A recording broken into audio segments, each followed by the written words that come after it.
Hi, welcome back to Elite Literary Book Group. I'm Rachel Beck, and now we're starting part 4.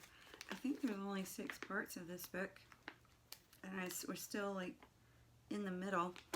But as I said before, you know, it goes a little faster because, you know, the plot picks up a little bit. Lots of drama between Jude and Sue at this point. In fact, just to the end, it's going to be just excuse my language, but a shit show. I'll say that on video. I don't care.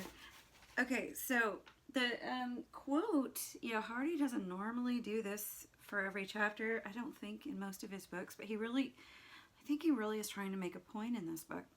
And I think I said in my other video that the quote that kind of inscribes this chapter is John Stuart Mill. I probably just glanced at the name and assumed that it's John Milton, who wrote Paradise Lost. It's a great epic poem that, you know, people like Hardy definitely would have studied.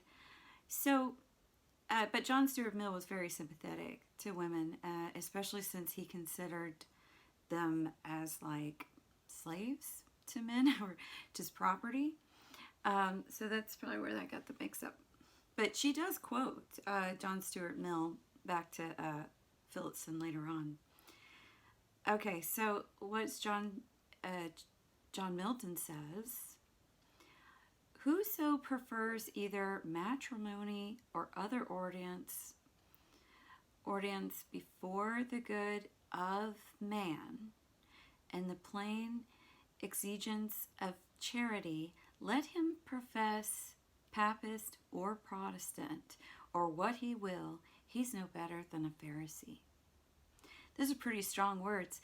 And in defense of divorce, because, you know, it was not easy to get a divorce. It really, especially if you were poor. And, you know, you look at the economic situation, and even today, I mean, most people who get divorced have married young at some point. And what do you do? And things also for women, you know, especially around the 18th century, you know, a husband could freely beat his wife, you know, and she couldn't leave. In fact, it was almost like the crimes were greater or harder on women if you did something to your husband than if your husband did something to you, because he might be justified. It kind of reminds me of when someone gets a really light sentence for shooting his wife or something, and you think, God, that's it? All you got to do is admit to it, and you get 6 years because you were in a rage. That's crazy. But I mean, obviously, it's not as bad as it was during these times. So, Shaston begins with one of Hardy's notorious long scenic passages that you just want to skip over. But there's some valuable information in this, and if you're watching this because of maybe you're an AP student, you're in an AP Lit class, maybe you're homeschooled and that's the case, whatever the case may be, it is always possible to get an essay question that asks about the scenery, the setting, something like that. How does that reveal the work as a whole? So to try to make it a little more interesting, think about what is Hardy really saying here about what's going to happen in this town. And we may not know, because I'm not going to go all the way through it, but it's just something to hang on to. And maybe I'll go back to that. But even in the first paragraph, it says that, you know, the bones of King Edward the Martyr, carefully removed hither to holy preservation, brought Shaston a renown which made the resort of pilgrims. It was a place where people went on pilgrimage to see what you would do is, you know, see some relics of a saint. Maybe someone saved a Saint finger or something like that. Hey, this is something I would do. But you would want to go and see it. And a lot of people say, you know, it's still, they feel a certain grace just being in the presence. So, but it takes kind of a turn when he talks about this is, a very historical town, which is based on Shaftesbury. And I'll show you a picture of what it looks like as you're reading it, and he's talking about going uphill. You can see, and this is more of like the New Age for them, the architecture of having this kind of rectangular style. And this is the Abbey, which he's referring to. This is where the school is close to. And all of Hardy's, his setting is Wessex, which he made up, but it is like southwest, I think, England. And so they are very historical places in a way. This footnote in my book, I'm not going to read the whole thing, but he's talking about Hardy's book, and he says that the exactness, is kind of uncanny of what Hardy's saying, because of course Hardy knows his stuff, and he's bringing that to light. The question we have to think about is, why does it matter? Why is this coming up now? Where Sue and Jude are at this point, and the quote matters too. He's quoting John Milton about. Let me finish that thought on the very beginning. What he's talking about, a Pharisee. He's saying, if you make people stay together who are absolutely miserable, it's not a humane thing to do. And I don't care if you're, high church, Catholic, Orthodox, or Protestant, you're a Pharisee, is what he's saying. And in Lent, in the very beginning of Lent, there is, which is actually where we're right around in the time of Lent, where Jude is talking to Sue. It's almost Easter. There's a parable that's read of the publican and the Pharisee. And the Pharisee says, thank God I'm not like all these other people. I fast, I do everything. I obey the commandments. I'm pretty good. I'm good. And the publican doesn't say any of that. He just says, Lord, have mercy. And the lesson, of course, is to be more like the publican and to look, inward to yourself, rather than, the Pharisee and someone who obeys the rules, who lives by the letter, which is what I'm saying in the beginning of this book, just keeps coming back, is the letter killeth. So that kind of gives you an idea. I'll read this one part as an opening, just to try to get where the theme is in all of this. It was a place where the churchyard lay nearer heaven than the church steeple.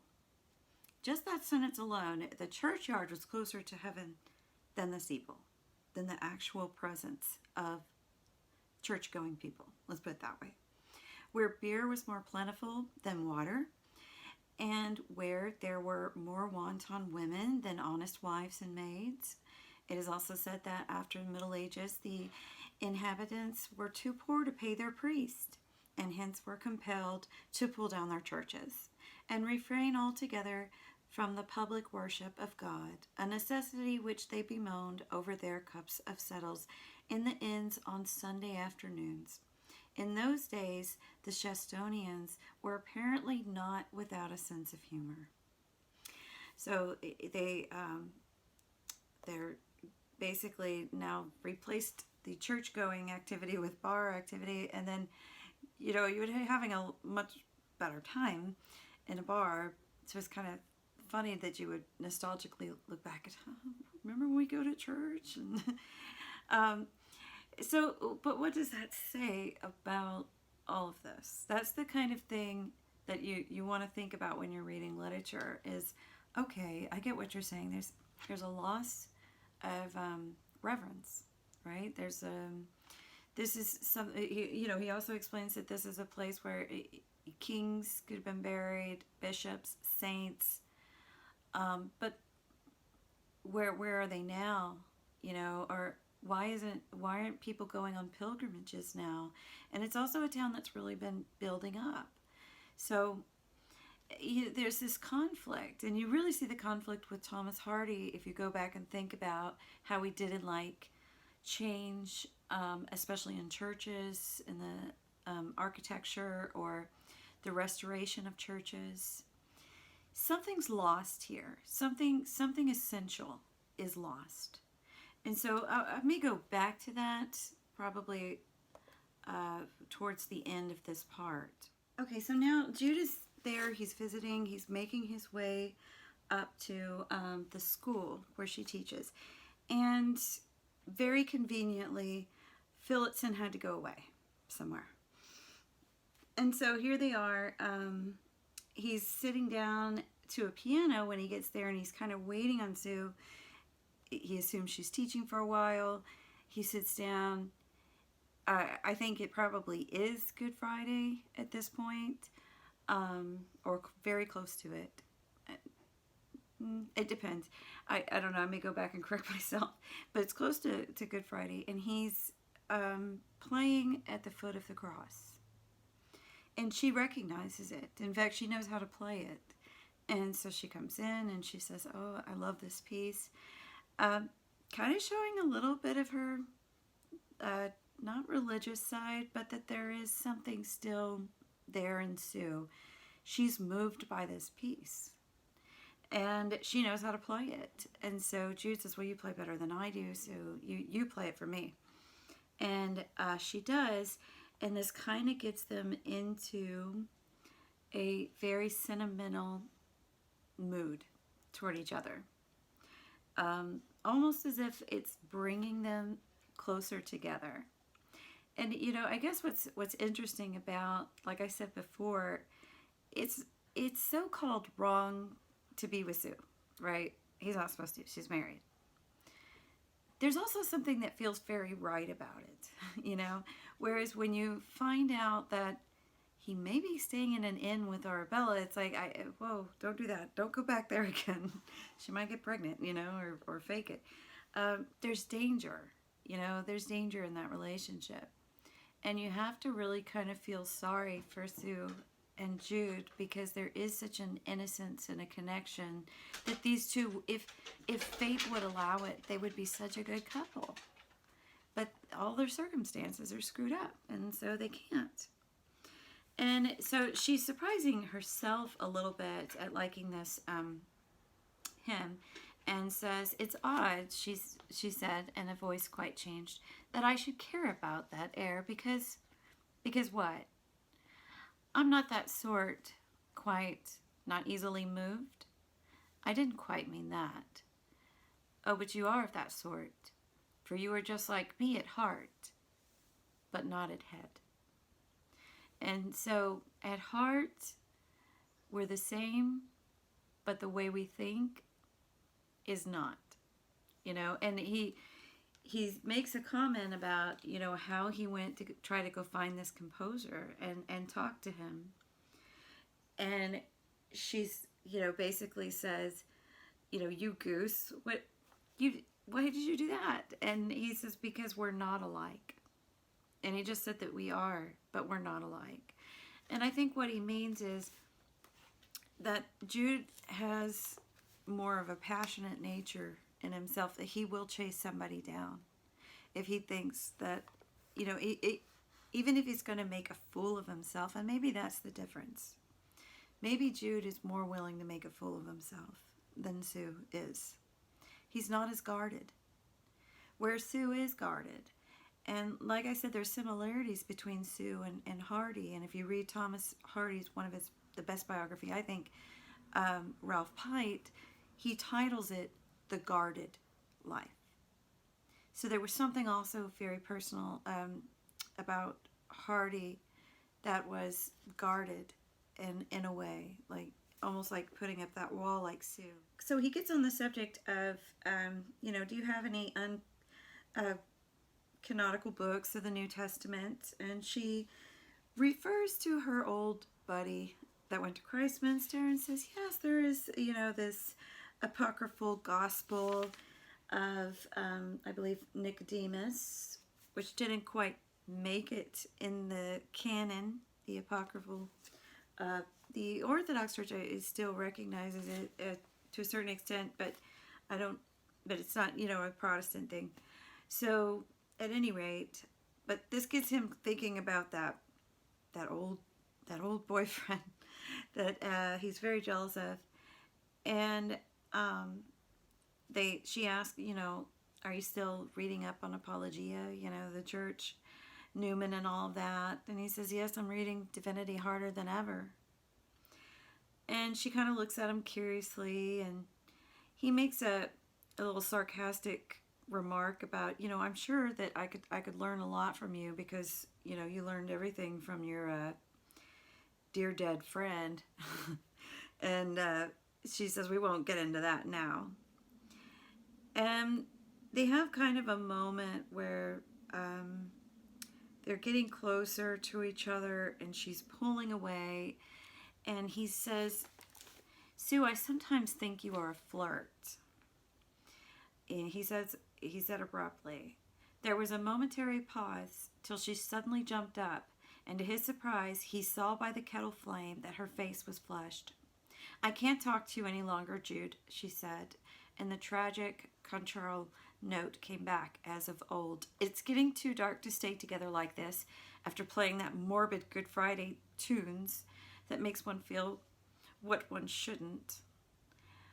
And so again, it's that's why I think it might be very close to Good Friday, because she mentions it, and also because the next time around it's going to be Easter. But I don't know, it doesn't really say how much time in between. So she gets upset about this, and she asks him to leave. And he's, of course, just came all the way, quite a hike up the hill to get to her. And she calls him back from the window, and it's only like minutes later, and says, Jude, and he turns around, and she says, it was so kind and tender of you to give up half a day's work to come see me. You are Joseph, the dreamer of dreams, dear Jude, and a tragic Don Quixote. And sometimes you are Saint Stephen, who, while they were stoning him, could see the heaven open. My poor friend and comrade, you'll suffer yet. And it's almost like a foreboding. You remind me of the martyr Stephen, the first martyr. But also there's the Old Testament of Joseph, and Joseph, it all ended well for Joseph, but Joseph is also a type of Christ. If you look at typology, he's a type of Christ. Because why? Because he was betrayed, and he is a person who can interpret dreams.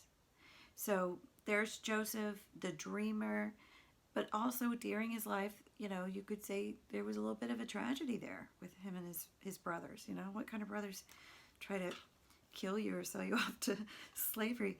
And then, of course, the hopeless romantic, all in one in this, very, very tragic tale. And it's not even the end yet. You're going to have so much more coming to you. Why? Because you're passionate, because you care. It's going to be harder to deal with life.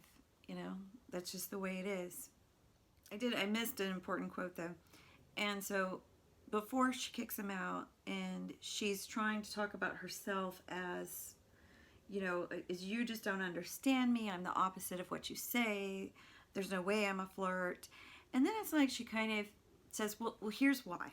Okay, here's the problem with women. Some women's love of being loved is so insatiable, and so often is their love of loving. Remember those early videos I did on narcissistic love?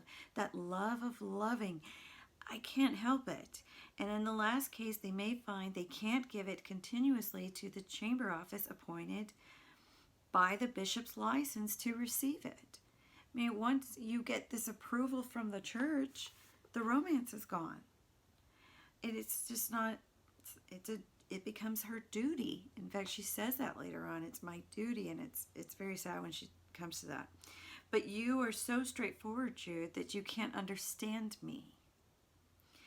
And I think she probably feels that about a lot of people. No one understands me. But then she'll say how wicked she is. Now you must go. I'm sorry my husband is not at home. Are you? Are you sorry? Is what Jude is asking. I perceive I have said that out of convention.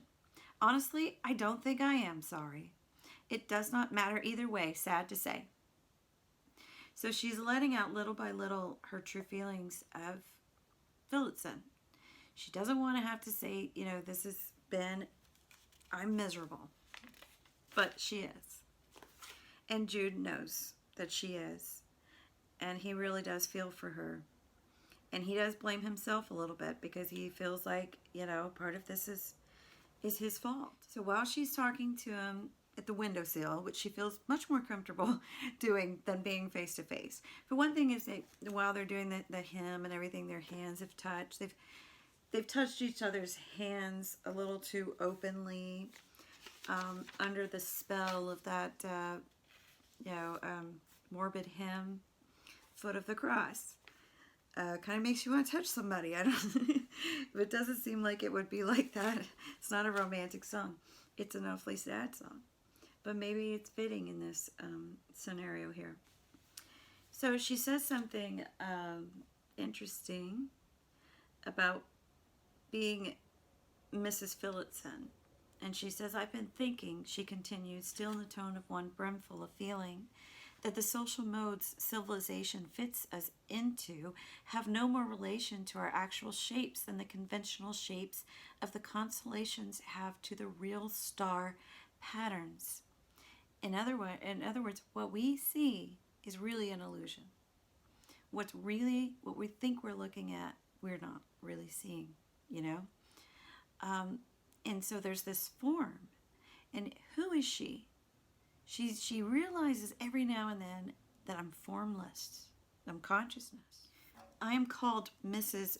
Richard Phillotson, living a calm, wedded life with my counterpart of that name. But I am not really Mrs. Phillotson, but a woman tossed about, all alone, with aberrant passions and unaccountable antipathies. And so she's realizing I am so much more than what it says I am.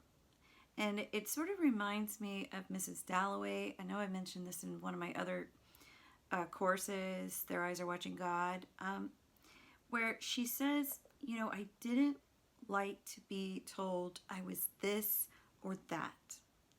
I feel myself everywhere. It's like I want to be formless. I don't want to be Mrs. someone else. Who am I if that's what I am? And obviously that it's going to go against your nature because you are an individual.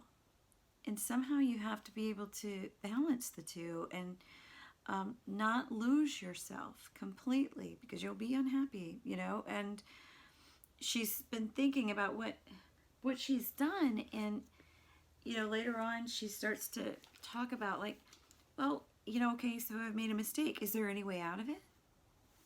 And only if Phillotson agrees, to get out of it.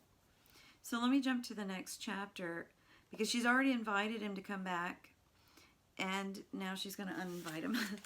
So we see it. However, if God disposed not, woman did. The next morning, one brought this note from her. Don't come next week. On your own account, don't. We were too free under the influence of that morbid hymn in the twilight. Think no more of it if you can help it. Or help of. Susanna Florence. I just think it's interesting that Hardy keeps mentioning his mistress' name throughout this. And Jude, instead of his normal response, says, I acquiesce. You are right. It is a lesson in renunciation, which I suppose I ought to learn this season being Lent. Which is why he's also probably been talking about fasting and so forth. He dispatched the note Easter Eve, and there seemed a finality to their decisions. But other forces and laws than theirs were in operation.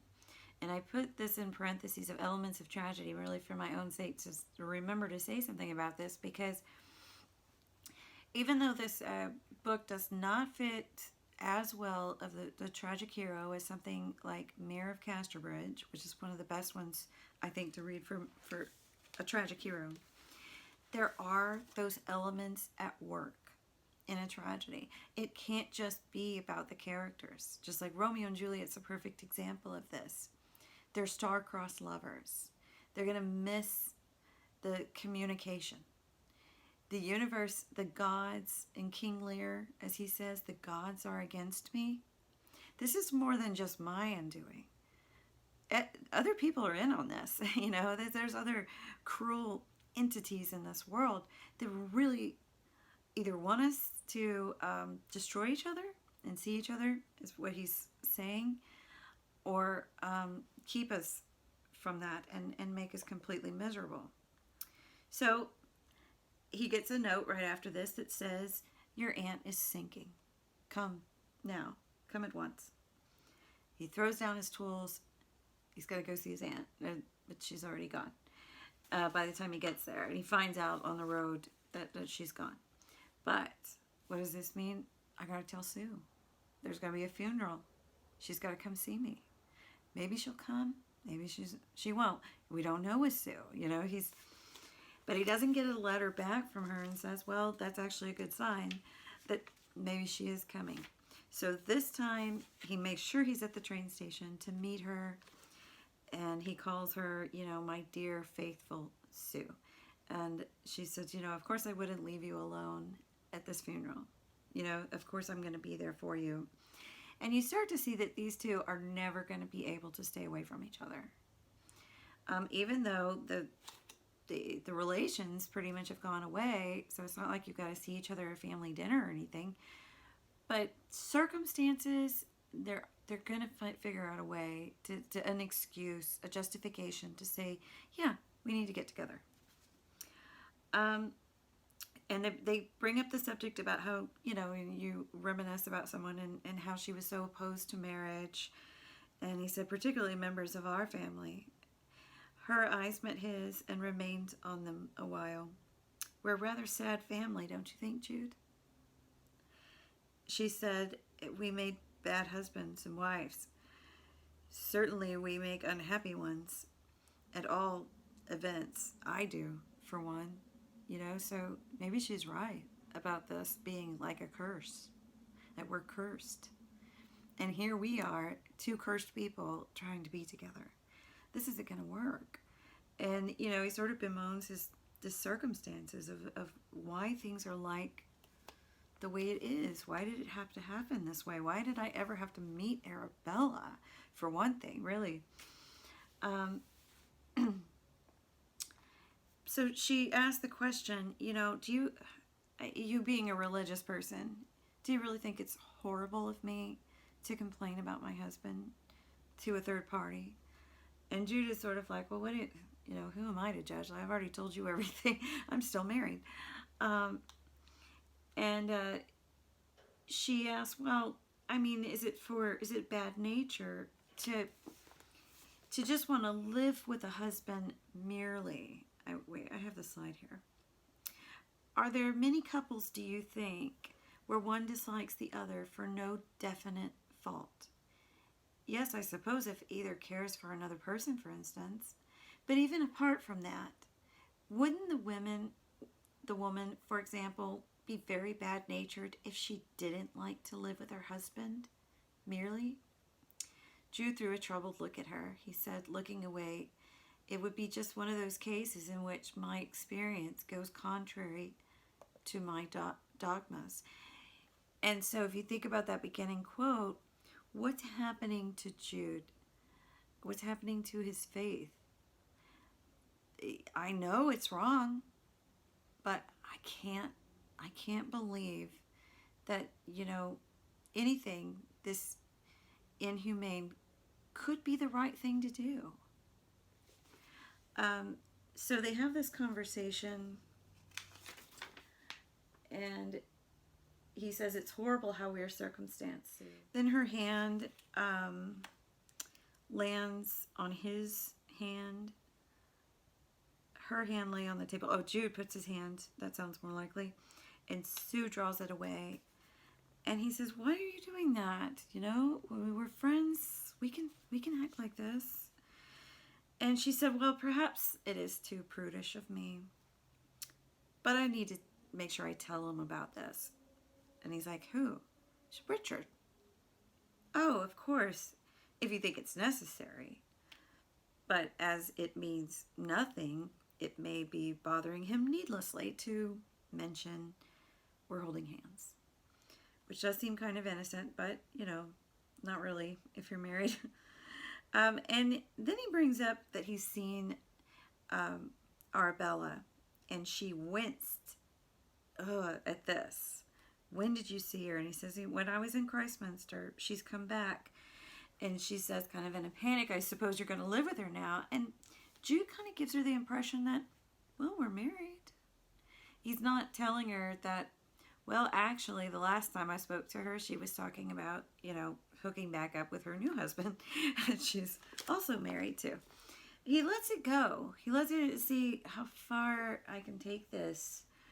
And he says, "Oh, maybe it was just this special providence." Again, you know, that word, I suppose, helped along the way that we would end up back together.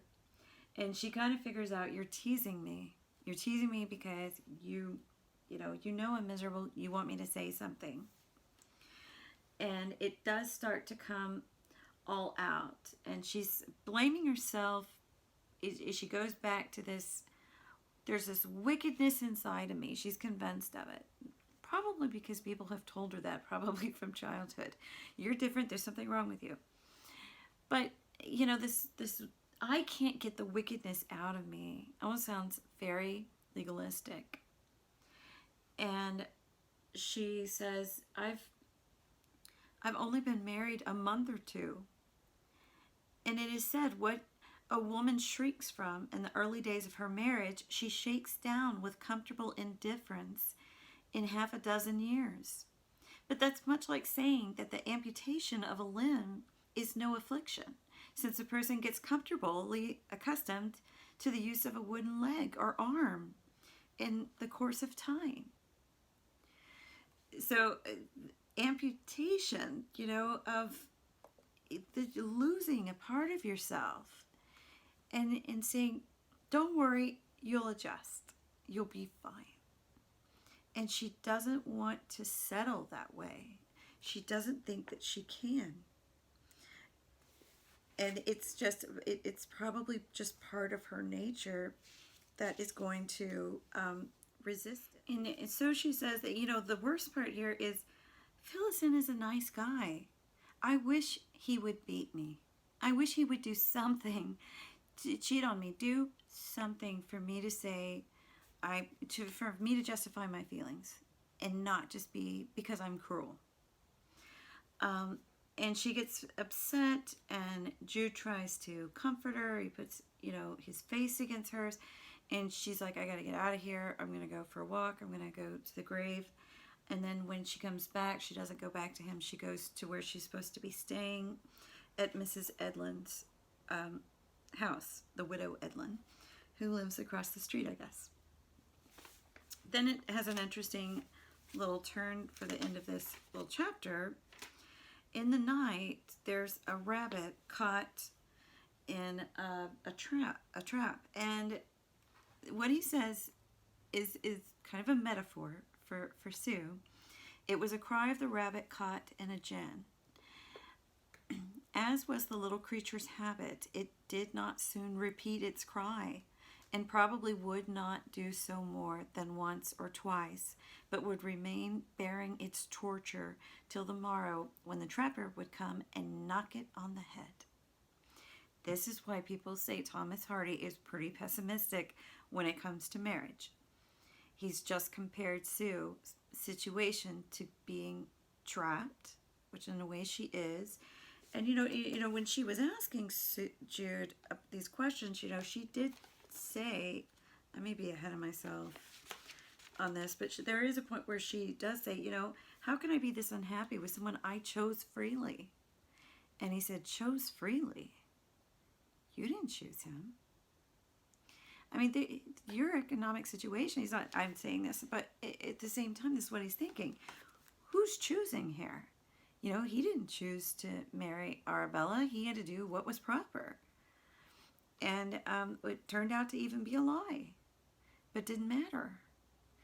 And so, it's kind of like the universe being behind them, it's forcing them to do things they don't really want to do. And that's what the problem with the economic situation is for poor people. If they find themselves in these types of situations more often than not. And so he decides, I've got to get this rabbit out. I'm going to kill the rabbit because I'm going to take him out of his misery. Because the trap will break the rabbit's legs and it's going to suffer. That's a pretty morbid point. That when he comes out there, Sue is about to do the same thing. And she says, well, God, I'm glad you got here first because I was about to kill the rabbit. I don't want to see it suffer. There's another foreboding idea that we would be better off dead than to allow people to suffer this way. This is why people burn this book. Like one reader burned it and sent Hardy the ashes. And the bishop, of course, notoriously burned it. But look at what he's saying about marriage. It just keeps getting worse as you go along, as you see these comparisons. And, a lot of times marriage at that time was a trap. Like I said before, could she scream and cry and complain? My husband beats me. Would anybody care? Did anybody care about domestic violence then? No. No one cared. So what does the rabbit do? It cries out a few times and then it stops. It sucks it up. This is the way it is. It's going to be miserable. That's like his entire metaphor for marriage. Because he also makes another reference early on about Arabella and him being caught in a gin, which is a trap. And, that doesn't end well. So while they're outside, now they're finishing their conversation. And Sue says, I'm certain one ought to be allowed to undo what one has done so ignorantly. I dare say it happens to lots of women. Only they submit and I kick. When people of a later age look back upon this barbarous customs and superstitions of the times that we have the unhappiness to live in, what will they say? So Hardy's asking that to us. We're the readers now. What are we going to say about these people who are forced to stay in unhappy marriages? And, as pessimistic as he is, I think he has a point. Because things do change. And books help the progress of change to show this kind of tragedy and show what you end up doing to people, what you end up doing with making them suffer. Why make them suffer? Let them be free. Anyways, I'm going to end there, and next time I'll get into the middle of Shaston. All right, thanks for listening.